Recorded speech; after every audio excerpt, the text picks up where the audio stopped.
Mimi nataka kuambia serikali, na sana hapa nimwambie Rais William Ruto directly, the international community is watching.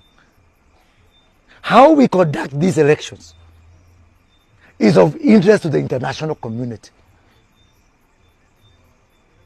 Sasa mnafikiria sababu Suluhu amefanya vile amefanya, atatuweza kwenda hiyo ya Tanzania? Jamani, Wakenya si wa Tanzania.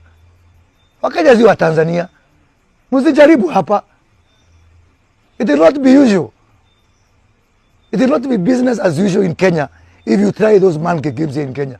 Kenyans' level of tolerance for nonsense is at its lowest. Kenyans cannot tolerate nonsense. Hizo shenanigans ati mnaweza kuiba kura. Jamani, how did UDA come to power? Tulianza huko Juja, by election ya Juja. Mimi nikasimama na chama against Jubilee, ruling government that time. Uhuru Kenyatta was his MP, nilikuwa mbunge yake. Nikamshinda huko. Walikuwa wamesema wataiba, hawakuiba.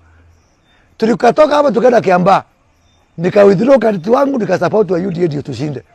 Mikakati yote ya kulinda kura ni mimi. Hata yule wizitoka mnajua ya kuiba kura ni ile niliwaonyesha. Na mnafikiria mnaweza kunishinda. Huko ni anyokoa.